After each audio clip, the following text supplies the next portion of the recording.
Hello everyone, welcome back to my channel NCRT Adda.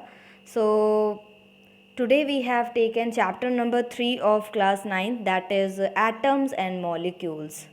Okay, so इसको start करने के पहले you have to remember the things जो कि हम लोगों ने अपने पुरानी वीडियोस में देखी हैं, पुराने चैप्टर्स को देखा है। जो चैप्टर नंबर 2 है जिसमें हम लोगों ने मैटर्स के बारे में पढ़ा है, और सेकेंड चैप्टर जिसमें हम लोगों ने एलिमेंट्स और कंपाउंड्स के बारे में पढ़ा है। ठीक है, सो पहली बात, इस चैप्टर में ये एटम्स एंड मॉलिक्यूल्स, इसी को समझिए कि ये है क्या। ठीक है, इसके बाद तो सारी चीज़ें हम पढ़ेंगे ही पढ़ेंगे। पहले ये जान लेते हैं कि इसका मतलब क्या है एटम्स एंड मॉलिक्यूल्स के बारे में। तो हम लोगों ने अपने पुराने चैप्टर्स में, हम लोगों ने अपने प्रीवियस चैप्टर्स में पढ़ा हुआ है मैटर के बारे में। ठीक है, और काफ़ी सारे मैटर क्या है कि मैटर इज़ क्या है, जिनका कुछ मास होता है और जो कुछ स्पेस ऑक्यूपाई करते हैं। ठीक है, तो जितने भी मैटर होते हैं वो बहुत ही कुछ मतलब छोटे छोटे पार्टिकल्स से मिल करके बनते हैं ना। तो हमने उनको नाम दिया हुआ है एटम्स का। ठीक, उनको हमने नाम दे दिया एटम्स का, और उनसे जो थोड़े से बड़े पार्टिकल्स होते हैं उनको हमने नाम दे दिया मॉलिक्यूल्स। ठीक है, अब इसको थोड़ा और अलग तरीके से समझते हैं। I will show you a periodic table so that you will understand the things more easily. हाँ, here मान लीजिए कि ये कुछ एलिमेंट्स लिखे हुए हैं। ठीक है, ये कुछ एलिमेंट्स लिखे हुए हैं। हाइड्रोजन है, लिथियम है, बेरिलियम है, बोरॉन है, कार्बन है, नाइट्रोजन है, ऑक्सीजन है। ये सारे क्या हैं? एलिमेंट्स हैं ना। ये सारे क्या हैं? एलिमेंट्स है। ये क्योंकि बिकॉज सिंगल ऐसे लिखे हैं तो ऑब्वियस सी बात है they will be called as elements. ठीक, इनको हम एलिमेंट्स कहते हैं। तो ये जो एलिमेंट्स है, ये जो एलिमेंट्स है, इनकी सबसे छोटी entity that will be called as atom. मान लीजिए कि हमने ये ले लिया है, ये सोडियम है, हमने ये सोडियम इतना बड़ा सा ले लिया। ठीक, इतना बड़ा सा हमने ले लिया सोडियम। ठीक, तो इसमें ये जो इतने छोटे छोटे छोटे छोटे पार्टिकल से ये मिल करके बना होगा ना, एकदम छोटे छोटे छोटे छोटे पार्टिकल से जो मिल करके बना होगा, दैट विल बी इनके एटम्स, सोडियम के एटम्स। ठीक, इसी जगह पे when we will talk about molecule की जब हम बात करते हैं, ठीक है, तो वो सबसे स्मॉलेस्ट एंटिटी होती है। वो स्मॉलेस्ट एंटिटी होती है किसकी? कंपाउंड की। अब कंपाउंड की कैसे होती है कि आपके उनसे, जैसे कि मान लीजिए जब हम किसी एलिमेंट्स को कंबाइन करते हैं तो वो क्या बनाते हैं? कंपाउंड बनाते हैं। जैसे हमने वाटर ले लिया, वाटर में ऐसे ले लिया 2 molecules of hydrogen and 1 molecule of oxygen मिला करके क्या बनाते हैं? वाटर बनाते हैं। ठीक है, तो ये जो कंपाउंड है ना, इनकी जो सबसे छोटी एंटिटी होगी that will be called as के मॉलिक्यूल। ठीक, वो उनका मॉलिक्यूल कहलाएगी। तो वो कंपाउंड के बारे में हो गया। ठीक है, अभी मॉलिक्यूल्स के बारे में अभी हम लोग और आगे बहुत अच्छे से पढ़ने वाले हैं, उसको और अच्छे से वहाँ पे एक्सप्लेन कर दिया जाएगा ताकि आपके सारे डाउट्स क्लियर हो जाएं। सो ये this was just a intro कि हाँ बेसिकली ये जो एटम्स एंड मॉलिक्यूल्स है इसमें है क्या। ठीक है, तो एटम्स एंड मॉलिक्यूल्स में क्या है कि एटम्स किसे कहते हैं, मॉलिक्यूल्स किसे कहते हैं। ठीक है, तो ये इन जो एटम्स होते हैं ना वो बहुत ही छोटे होते हैं, मॉलिक्यूल्स इनसे थोड़े से बड़े होते हैं। मान लीजिए ऑक्सीजन हम ऐसे लिखा हुआ है तो वो एटम हो जाएगा, लेकिन ये अगर हमने O2 लिख दिया है तो this will B molecule of मतलब ऑक्सीजन। ठीक है, 2 मॉलिक्यूल ऑफ ऑक्सीजन ये कहलाएंगे। तो ये इनसे थोड़े से बड़े होंगे। ठीक है, समझ में आ रहा है? तो अब इसको अब let us start with the topics. ठीक है, मेन टॉपिक पे आते हैं, मेन चैप्टर पे आते हैं अब हम लोग। ठीक है, तो इसमें हम लोग काफ़ी सारी चीज़ें पढ़ने वाले हैं। Law of chemical combination, Dalton's atomic theory हम लोग पढ़ेंगे। इसके बाद एटम्स पढ़ेंगे, आयंस पढ़ेंगे, मॉलिक्यूल्स के बारे में पढ़ेंगे, और एटॉमिक मास, एटॉमिक यूनिट, इसके अलावा मोल मास, मोल कंसेप्ट आएगा, वो भी पढ़ेंगे। ठीक है, तो ये सारी चीज़ें हम लोग we are going to discuss here. ठीक है, so before starting of this topic I would like to say that if you are new on my channel please subscribe it so that I can get some motivation to made more videos, and please share with your friends and like all my videos. Okay, so let us start with this. जैसे कि यहाँ पर ये थोड़ी सी history वगैरह बताई गई है इसमें कि हाँ, पहले के टाइम पे इंडियन और ग्रीक फ़िलासफ़र्स थे, तो इन्होंने ये डिस्कवर किया कि जो मैटर होते हैं उनमें अगर हम उनका फाइन पार्टिकल्स करते चले जाएं तो एक टाइम ऐसा आएगा कि वो मतलब कि उनको हम डिविजिबल मतलब डिवाइड नहीं कर सकते ना। एक टाइम ऐसा आएगा, मान लीजिए मैटर है, उसको हम छोटे पार्टिकल्स में तोड़ते चले जाएं, एक टाइम ऐसा आएगा कि वो हम उनको और छोटे पार्टिकल्स में कर ही नहीं पाएंगे। तो इन्होंने उसको ऐसे नाम दिया कि हाँ, that will be called as परमाणु। ठीक है, तो वो इन्होंने इंडियन फिलोसोफर्स ने नाम दिया। फिर इसके बाद और इसका एक्सटेंशन किया गया, तो पाकुड़ा कत्यायमा वॉज अनदर इंडियन फिलोसोफर जिन्होंने इसको और एक्सटेंड किया और बताया कि दीज पार्टिकल्स नॉर्मली एग्जिस्ट करते हैं हमारे आसपास ही in a combined form which gives us various forms of matter. और इसी को बताया इन्होंने, बस थोड़ा सा इलेबरेट कर दिया है। ठीक, फिर इसके बाद ग्रीक फिलोसोफर्स डेमोक्रिटस और ल्यूसिपस ने भी बताया कि जब हम मैटर को डिवाइड करते रहेंगे तो एक स्टेज ऐसी आ जाएगी कि उनको हम फर्दर डिवाइड नहीं कर पाएंगे। तो डेमोक्रिटस ने इनको इन डिविजिबल पार्टिकल्स को एटम्स नाम दिया ना, एटम्स के इनको बोला कि दीज इनडिविजिबल पार्टिकल्स एटम्स बोला गया। एटम्स का मतलब हो जाएगा इनडिविजिबल। तो इस तरीके से ये सारी चीज़ें पहले हमारे जो फिलोसोफर्स थे उन्होंने मैटर को लेकर के ये सारी चीज़ें बताई हैं।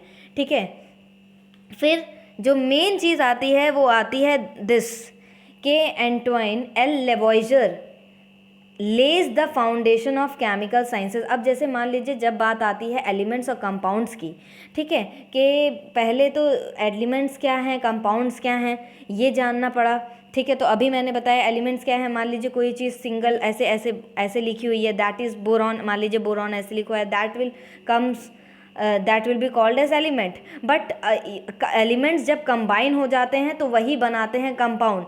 जैसे मान लीजिए हमने H ले लिया अलग और O ले लिया अलग, तो ये अलग अलग हैं, तो this will be called as elements at this time. But जब हम इनको कंबाइन कर देते हैं so they form another compound, मतलब एक नया प्रोडक्ट ही ये बना लेते हैं। और ये जब ये कंबाइन करेंगे तो this will be called as compound ना। तो H2O बना रहे हैं तो ये कंपाउंड फॉर्म कर रहे हैं। तो फिर एक उस समय फिर ये हुआ कि हाँ, ये ऐसा क्यों हो रहा है, ये आपस में एलिमेंट्स कंबाइन कैसे कर रहे हैं और क्यों कर रहे हैं, और इसके बाद इनके कंबाइन होने के बाद होता क्या है। ठीक है, तो Antoine and Lavoisier laid the foundation of chemical science by establishing two important laws of chemical combination. ये जो दो, अभी हम केमिकल कॉम्बिनेशन के बारे में पढ़ने वाले हैं, तो ये जो दो अभी हम लॉज ऑफ केमिकल कॉम्बिनेशंस पढ़ेंगे उसमें एंटोइन एल लेवॉइजर का बहुत बड़ा हाथ है। इन्होंने ही बताया कि मान लीजिए कोई केमिकल रिएक्शंस हो रहे हैं, कोई भी केमिकल रिएक्शन हो रहा है तो वो किसी ना किसी लॉ को फॉलो करेगा, कुछ रूल्स एंड रेगुलेशंस होते हैं जिनको वो फॉलो करेगा। ठीक है, तो उनके बारे में उन्होंने बताया। तो पहले आप ये जानिए कि केमिकल रिएक्शंस या होते क्या हैं। केमिकल कॉम्बिनेशन की तो बात अलग से आती है, बट केमिकल रिएक्शंस क्या हैं। ठीक है, केमिकल रिएक्शंस क्या हैं। तो chemical reaction is reaction in which दो या दो से ज़्यादा सब्सटेंस आपस में रिएक्ट करते हैं ताकि एक नया प्रोडक्ट फॉर्म हो सके। ठीक है, केमिकल रिएक्शन क्या है, जब कोई दो या दो से ज़्यादा कोई सब्सटेंस आपस में रिएक्ट कर जाएं और उनसे हमें कोई नया प्रोडक्ट देखने को मिले।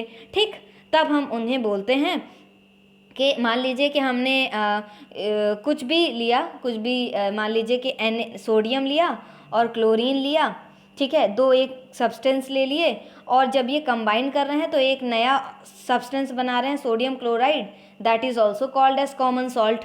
ठीक है, तो ये नया सब्सटेंस बना रहे हैं। इसको थोड़ा सा और सिंपल वे में लें, आसपास हमारी जो चीज़ें मौजूद हैं, जैसे मान लीजिए चाय की बात कर लेते हैं। ठीक है, टी की बात कर लेते हैं। ठीक है, तो पहले हम उसमें क्या लेते हैं, हम मिल्क लेते हैं, वाटर लेते हैं, शुगर भी लेते हैं, और फिर उसके बाद टी लीव्स लेते हैं। ठीक है, चाय की पत्तियाँ लेते हैं, और इसके बाद इनको हम हीट करते हैं, गैस पे रख करके हम हीट करते हैं। इसके बाद जब हम इनको कंबाइन कर रहे हैं ठीक है, मतलब दो या दो से ज़्यादा सब्सटेंस ये आपस में कंबाइन कर रहे हैं और हमें ये एक नया सब्सटेंस बना करके दे रहे हैं। ठीक है, ठीक है, लिक्विड फॉर्म में एक नया सब्सटेंस हमें मिल करके आ रहा है। ठीक है, दैट इज़ चाय। ठीक है, दैट इज़ टी, जो कि वो तब हमारा एक नया सब्सटेंस मिल करके आया ना, जब हमने उनको अलग अलग चीज़ों को डाला। ठीक, फिर हमें उनमें से क्या चीज़ है, एक नई चीज़ मिल गई। That is what, that is chemical reaction, nothing else. आसपास में कितना चीज़, अलग चीज़ है ये।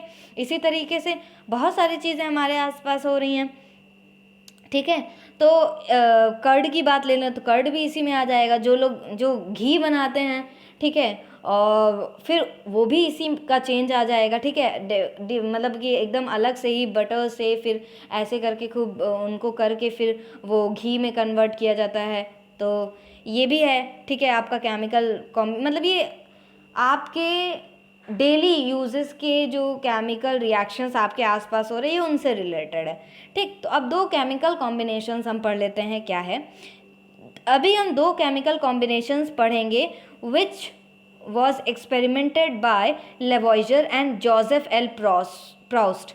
ठीक है, लेवॉइजर, एंटोइन एल लेवॉइजर तो अभी हम लोगों ने जाना, बट उनके साथ साथ जोसेफ एल प्राउस्ट ने भी इनको बताने में, इन लॉज को बताया, बहुत अच्छे से एक्सप्लेन किया है कि जो भी केमिकल रिएक्शंस होंगे उनमें कोई ना कोई कुछ ना कुछ उन्होंने पहले एक्सपेरिमेंट्स किए, उसके बाद उन्होंने बताया कि हाँ ये जो केमिकल रिएक्शंस होंगे वो कुछ ना कुछ लॉ को फॉलो करेंगे। ठीक है, तो ये इन्होंने बताया। ठीक है, तो अब पहला जो इन्होंने बताया था वो है law of conservation of mass. पहला लॉ इन्होंने जो बताया वो बताया law of conservation of mass. अब इसको बहुत ही आसान तरीक़ों से समझते हैं। इन्होंने बताया कि law of conservation of mass states that mass can neither be created nor be destroyed in a chemical reaction. ध्यान से देखिए, law of conservation of mass states that mass can neither be created nor be destroyed in a chemical reaction। इन्होंने बताया कि law of conservation of mass कहता है कि मास को कभी भी ना ही हम डिस्ट्रॉय कर सकते हैं ना ही अपने से क्रिएट कर सकते हैं। अब ये कैसे, अब इसको एक एग्जाम्पल के थ्रू समझते हैं। कैसे समझेंगे, देखिए, मान लीजिए कि हमने कोई एक केमिकल लिया ए और बी, दूसरा केमिकल ले लिया। ठीक, इनको कंबाइन कराया, हमें कोई एक नया सब्सटेंस मिला, दैट इज़ कॉल्ड एज सी। मान लीजिए एक नया सब्सटेंस मिला सी। ठीक, तो जो इधर का जो पार्ट होता है ना, जो केमिकल्स पहले हैं, रिएक्शन के पहले जो केमिकल्स होते हैं इनको हम रिएक्टेंट्स बोलते हैं। ठीक है, क्या बोलते हैं, रिएक्टेंट्स बोलते हैं। और जब ये रिएक्टेंट्स आपस में कंबाइन कर जाते हैं, जब रिएक्शन टेक प्लेस हो जाता है, तो उसके बाद हमें एक न्यू सब्सटेंस मिलता है जिसे हम लोग प्रोडक्ट बोलते हैं। ठीक है, क्या बोलते हैं, प्रोडक्ट बोलते हैं। ठीक, तो अब ध्यान दीजिएगा कि हमने एक सब्सटेंस एक केमिकल लिया और बी एक केमिकल लिया और दोनों को आपस में कंबाइन कराया, केमिकल रिएक्शन हुआ, हमें प्रोडक्ट जो मिला वो सी मिला। ठीक, अब क्या करना है, इनकी जो हमने, मान लीजिए कि हमने जो ए केमिकल लिया, ठीक है, इसका कुछ हमने मास लिया। ठीक है, ये कुछ समथिंग था 6 ग्राम का। ठीक, ये समथिंग कुछ था 6 ग्राम का, और बी जो हमने लिया वो समथिंग कुछ था 4 ग्राम का। ठीक है, ये समथिंग कुछ था वो 4 ग्राम का था। तो जो हमें प्रोडक्ट मिलेगा ना, जो हमें वो प्रोडक्ट मिलेगा वो ऐसा नहीं है कि हमें 6 ग्राम का मिलेगा, नहीं, ऐसा नहीं होएगा। तो जो हमें प्रोडक्ट मिलेगा ना वो 10 ग्राम का मिलेगा। समझ रहे हैं, आपस में जब इनको प्लस करेंगे तो कितना आएगा, 10 ग्राम का मिलेगा। तो इन्होंने ये बताया कि जब भी कोई केमिकल रिएक्शन होएगी, जब भी कोई केमिकल रिएक्शन होगी, तो जितना, मान लीजिए जो भी केमिकल्स लिए गए हैं, जितना भी उनका मास रहा है, ठीक है, तो रिएक्शन के बाद में उनका मास उतना ही रहेगा।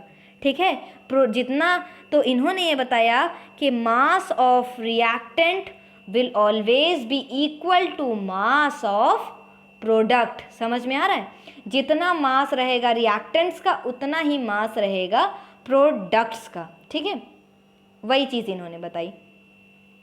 अब जैसे मान लिया कि यहाँ पर ये इस एक्टिविटी में यही चीज़ सेम बताई गई है कि आप इन तीनों में से कोई भी एक आप केमिकल ले लो, कॉपर सल्फेट, सोडियम कार्बोनेट ले लो और उनका कुछ अमाउंट लेना है, कुछ भी अमाउंट लेना है। मान लीजिए ये मान लीजिए 2 ग्राम का मान लीजिए लिया, या ये इसको मान लीजिए कि 1.45 ग्राम का लिया, या इसको 1.26 ग्राम का ले लिया। ठीक है, ठीक है। तो इस तरीके से आपको ले लेना है और उसके बाद अब क्या करना है, मान लीजिए हमने कॉपर सल्फेट लिया हुआ है और सोडियम कार्बोनेट लिया हुआ है। ठीक है, कॉपर सल्फेट CuSO4 और सोडियम कार्बोनेट NaCO3 हमने ये ले लिया और इसका अमाउंट अभी मैंने बता दिया कि 1.46 एक लिया और एक हमने ले लिया है 1.26 समथिंग का ले लिया है। ठीक, अब इसको हमें इस सॉल्यूशन को ले लेना है। अब इस सॉल्यूशन को किस तरीके से प्रिपेयर करना है, सेपरेटली प्रिपेयर करना है। 5% सॉल्यूशन ऑफ एनी पेयर, मतलब कि किसी भी 5% सॉल्यूशन लेना है ना, तो मतलब इसका 5% सॉल्यूशन ले लीजिए। ठीक है, अभी ग्राम हम अभी छोड़ देते हैं, मान लीजिए 5% सॉल्यूशन ये ले लेते हैं और 5% सॉल्यूशन इसका ले लेते हैं। ठीक, इसको अब हम लोग क्या करेंगे कि अब x y ऐसे करके इनको लिस्टेड कर देना है, इनको x लिख देना है, इनको y लिख देना है। अब क्या करना है कि इनको एक कॉनिकल फ्लास्क में, y को हमने एक कॉनिकल फ्लास्क में रखना है और x को हमें इस तरीके से एक टेस्ट ट्यूब में रखना है। बट ये होना चाहिए कि ये थ्रेड से ऐसे बंधी हो और ये इग्निशन ट्यूब होनी चाहिए ताकि अंदर कोई केमिकल रिएक्शन हो तो वो टूट ना जाए या कुछ हो ना जाए। ओके, फिर अब क्या करना है कि अब हमने ये ले लिया और ऊपर में एक कॉर्क लगा दी है। ठीक है, अब धीरे धीरे करके इन्होंने ये बताया है कि हमने ये सॉल्यूशन ले लिया है, अब इसको आपस में मिक्स नहीं होने देना है। ठीक है, उसके ऊपर कॉर्क रख देना है, जब तक कॉर्क नहीं रखी है तब तक उसको मिक्स नहीं होने देना है। अब क्या करना है, वे कर लेना है फ्लास्क का और उसके कंटेंट्स का बहुत ही आराम से वेट उसका पूरा कर लेना है। अब क्या करना है, धीरे धीरे करके जो वो है x और y का सॉल्यूशन है ना, इनको आपस में मिक्स करना है। ठीक है, धीरे धीरे करके ये थ्रेड छोड़नी है ताकि ये दोनों आपस में मिक्स हो सके। ठीक है, मिक्स कर देना है। अब इसके बाद क्या करेंगे हम लोग कि आपको ये लगता है कुछ केमिकल रिएक्शन टेक प्लेस लेगा, हाँ कुछ ना कुछ तो केमिकल रिएक्शन वहाँ पर होगा ही होगा। ठीक, तो इसमें एक चीज़ और पूछी कि हमने कॉर्क क्यों रखा माउथ के ऊपर, तो क्यों रखा है, बिकॉज ताकि अगर कुछ उनमें से गैस इवॉल्व होने वाली हो अगर रिएक्शन के बाद, तो वो मतलब उड़ करके इवॉल्व होकर के ऊपर चली ना जाए, बाहर निकल ना जाए, क्योंकि उससे फिर मास पे इफेक्ट आ सकता है। फिर इसके बाद पूछा गया does the mass of the flask and it's contents change. तो अगर हम देखें तो जो मास रहेगा कंटेंट्स का वो या फ्लास्क का, तो वो देखेंगे हम कि हाँ नहीं चेंज नहीं होएगा। क्यों, क्योंकि मान लीजिए कि अगर रिएक्शन के बाद में, क्योंकि ऊपर में कॉर्क रखी हुई है, कोई भी अगर रिएक्शन टेक प्लेस लिया हुआ है, ठीक है, कोई भी रिएक्शन टेक प्लेस लिया हुआ है तो उसके बाद भी उसका मास नहीं चेंज होएगा। ठीक है, उसका मास नहीं चेंज होगा। ठीक है, तो वही चीज़ इसमें और बस बताई गई है कि कभी भी जो भी मास है, मान लीजिए जो हमने अभी हम लोगों ने एक एग्जाम्पल लिया था A+B मतलब जो हमने किच केमिकल लिया उसका प्रोडक्ट जो हमारा आया वो C आया, और ये हमने लिया था 6 ग्राम, ये हमने लिया 4 ग्राम, हमारे पास 10 ग्राम का मास ये मतलब प्रोडक्ट में आया। तो हम इसको अपने से ना ही क्रिएट कर सकते हैं ना ही हम इसको डिस्ट्रॉय कर सकते हैं। अपने से हम इनका कुछ मास नहीं बना सकते हैं ना, या हम इनको ऐसे थोड़ी बोल सकते हैं 9 ग्राम का होएगा। ठीक है, फिर इसके बाद इनको हम इनका ज़्यादा भी नहीं कर सकते, तो हम इनके हिसाब से हम मास ना ही हम बना सकते हैं, ना ही हम क्रिएट कर सकते हैं, ना हम डिस्ट्रॉय कर सकते हैं। तो कंजर्वेशन ऑफ मास इतना ही कहता है।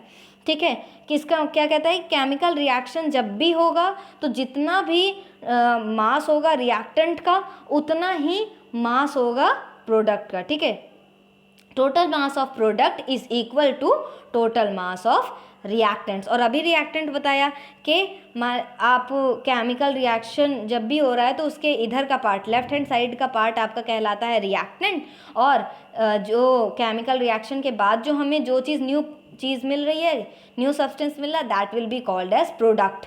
ठीक है, फिर इसके बाद जो दूसरा लॉ है हमारा वो है कांस्टेंट प्रोपोर्शन का। ठीक है, कांस्टेंट प्रोपोर्शन का है। अब इस कांस्टेंट प्रोपोर्शन में इन्होंने क्या बताया वो भी बहुत इंपॉर्टेंट है। ये सारे केमिकल रिएक्शंस में, ये सारे केमिकल लॉज, केमिकल रिएक्शन जब भी होंगे तो वो यही चीज़ें ओबे होगी सब में।